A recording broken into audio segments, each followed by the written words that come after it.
திருஞான சம்பந்த பிள்ளையாருக்கு 16 வருஷம் ஆயிடுச்சு. எல்லாரும் என்ன சொன்னாங்க? கல்யாணம் பண்ணி வையின்னாங்க. நம்ம ஊர்ல எல்லாருக்கும் ஒரு எண்ணம், அது என்ன இவன் மட்டும் நிம்மதியா இருக்கிறது? எங்க யான் பெற்ற துன்பம் பெருகையும் வையகம், இந்த ஆள் நிம்மதியா இருக்கப்படாது, ஒரு கல்யாணத்தை பண்ணி. ஒருத்தன்ட்டு போய் கேட்டாங்களாம், டேய் அரேஞ்சு மேரேஜுக்கும் லவ் மேரேஜுக்கும் என்னடா வித்தியாசம்? அவன் அழகா சொன்னானா, அப்பா பார்த்து கிணத்துல தள்ளி விட்டா அது அரேஞ்சு மேரேஜ், நானே போய் கிணத்துல விழுந்தா அது லவ் மேரேஜ் நானா. வாழ்க்கை அப்படித்தானே? அதெல்லாம் இல்லைங்க, சும்மா வேடிக்கைக்காக சொன்னேன். வாழ்வதுதான் சிறப்பு, வாழ்க்கை தான் சிறப்பானது. மண்ணில் நல்ல வண்ணம் வாழலாம். கடைசி வரி என்ன? பெண்ணில் நல்லாளோடும் பெருந்தகை இருந்து. அவனே கல்யாணம் பண்ணிக்கிட்டு தாண்டா இருக்கான், நீ கல்யாணம் பண்ணிக்கிட்டு இருந்தா என்னடா நல்லாயிடுறா? அதாங்க நம்ம மதம். வேறு எங்கேயாவது சாமிக்கு கல்யாணம் பண்ணி பார்த்திருக்கீங்களா? எந்த மதத்தில்? இங்கே அப்பா மீனாட்சிக்கும் சொக்கநாதருக்கும் கல்யாணம், வள்ளிக்கும் முருகனுக்கும் கல்யாணம், தெய்வானைக்கும் முருகனுக்கும் கல்யாணம், ஒரு பக்கம் சீனிவாச பெருமாளுக்கும் திருப்பதி பெருமாளுக்கும் திருப்பதி அம்பாளுக்கும் நாடு நாடா கல்யாணம். அமெரிக்காவில் போய் நடக்குதுங்க கல்யாணம், திருப்பதி பெருமாள் கல்யாணம். இவர் இங்கேருந்து அங்கே போய் எல்லாருக்கும் கல்யாண காட்சி கொடுக்கிறார். ஏன்? கல்யாணம் பண்ணிக்கிட்டு மனைவியோடு இருந்து இறைவனை வழிபாடு செய், அதுதான் வாழ்க்கையின் நோக்கம். பெண்ணில் நல்லாடோடும் பெருந்தகை இருந்ததே. சரி, திருஞான சம்பந்தருக்கு இப்ப கல்யாணம் நிச்சயம் பண்றாங்க. முதல்ல வேண்டாம்னார், அப்புறம் பார்த்தார், சரி இதை வச்சு ஒரு பெருஞ்சாதனை செய்ய வேண்டும். கல்யாணம் பண்ணியாச்சு. இந்த பொண்ணுக்கு பேர் தெரியுமா? கல்வெட்டில் இருக்கு சொக்கியார்னு பேர். பின்னால வந்தவங்க பேரை மாற்றி விட்டாங்க, நாங்க எல்லாம் போகலை. ஆரம்பத்தில் என்ன பேரு? கல்வெட்டில் உள்ளபடி சொக்கியார். சொக்கின்னா என்ன அர்த்தம்? சொக்கன்னா அழகானவன், சொக்கின்னா ரொம்ப அழகானவன். கல்யாணம் ஆச்சு. இன்னைக்கு வைகாசி மாதம் மூல நட்சத்திரம், 655வது வருஷம். கல்யாணத்துக்கு எல்லாரும் வந்திருக்காங்க. எல்லாரையும் சாப்பிட்டாச்சான்னு கேட்டார் சம்பந்த சுவாமி. எல்லாம் சாப்பிட்டாச்சு. சமயக்காரங்கள்லாம் சாப்பிட்டாங்களா? சாப்பிட்டாங்க. மேளகாரர் சாப்பிட்டாச்சு, எல்லாம் சாப்பிட்டாச்சு. சரி, எல்லாரையும் கூட்டிக்கிட்டு கோயிலுக்கு வாங்குவோம். எந்த கோயில்? ஆச்சாள்புரம். ஆச்சாரியபுரம் ஆச்சாள்புரமாக மாறிவிட்டது. இன்னைக்கு அதுக்கு என்ன தெரியுமா?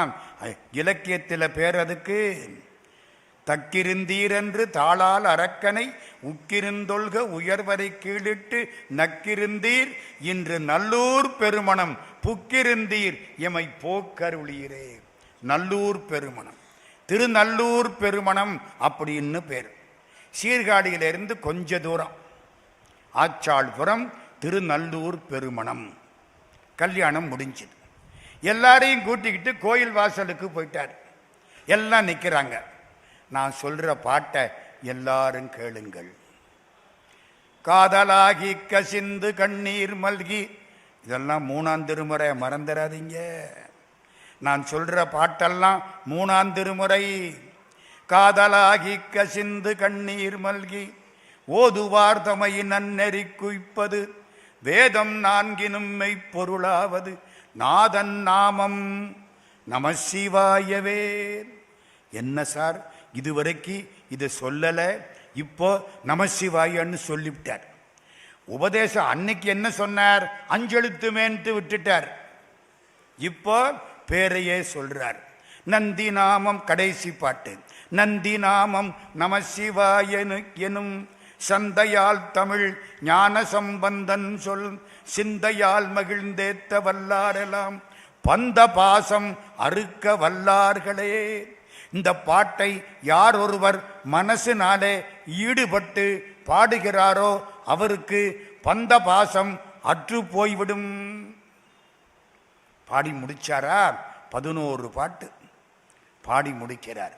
தக்கிருந்தீர் அன்று தாளால் அரக்கனை உக்கிருந்தொல்க உயர்வரை கீழிட்டு நக்கிருந்தீர் இன்று நல்லூர் பெருமணம் புக்கிருந்தீர் எனை போக்கருளீரே இல்லை எமை போக்கருளீரே. எனையினா என்னை, எமையினா எல்லாரையும், வந்திருக்கிற அத்தனை பேரையும் உங்கள் திருவடியில் சேர்த்து கொள்ளுங்கள். நம்மெல்லாம் ஒரு கல்யாண வீட்டுக்கு போனால் என்ன கொடுப்பாங்க? நம்ம வாடி வாடின்னு வாழ்த்தினா ஒரு வாளியை கொடுப்பாங்க, இல்லை ஒரு பை கொடுப்பாங்க, இல்லை ஒரு தேங்காய் கொடுப்பாங்க. இனிமே தேங்காதே போடான்னு அர்த்தம். ஒரு தேங்காய் அதானே கொடுப்பாங்க. ஞானசம்பந்த பிள்ளையார் கல்யாணத்துக்கு வந்த அத்தனை பேருக்கும் மோட்சத்தை கொடுத்து அவ்வளவு பேரையும் அருளோட கலக்க பண்ணிவிட்டார். யாரும் செய்யலிங்க. புக்கிருந்தீர் எமை போக்கருளீரே. ஒரு ஜோதி உண்டாயிற்று. எந்த ஊர்? ஆச்சாள்புரம். அற்புதமான திருக்கோயில். ஜோதி உண்டாயிற்று. அத்தனை பேரும் ஜோதியில கலந்துட்டாங்க. இப்ப யாரு மிச்சம்? ஞான சம்பந்தரும் சொக்கியாரும் மிச்சம். இவங்க ரெண்டு பேரும் உள்ள போகணும்ல, நிக்கிறாங்க. தூரத்துல கோயில் வாசப்படியை தாண்டி ஒரு பொண்ணு அங்கிருந்து சாமி திரும்புறார். நான் வீட்டுக்கு விளக்கு கோயிலுக்கிட்ட வரலாமா? இப்ப நம்ம என்ன சொல்லுவோம்? வரப்படாது, ஐயோயோம்போம். அப்படித்தானே? நான் வீட்டுக்கு விளக்கா நிற்கிறேன், நான் கோயிலுக்கு வரலாமா? ஞானசம்பந்த பிள்ளையார் சொல்கிறார், பெரு நெருப்புக்கு ஈரம் கிடையாது, வா. நெருப்பு தீ பிடிச்சி எரியுது, ஒரு சொட்டு தண்ணியை ஊத்தினா நெருப்பு என்ன அணைஞ்சா போகும்? வா. அந்த பொண்ணு வந்துதான், அதுவும் கலந்துருச்சான். இதெல்லாம் எங்க சொல்லியிருக்கு? பெரிய புராணத்தில் இருக்கா? இல்லை, புலவர் புராணத்தில் இருக்கு. புலவர் புராணம், அதுல இருக்கு இந்த செய்தி.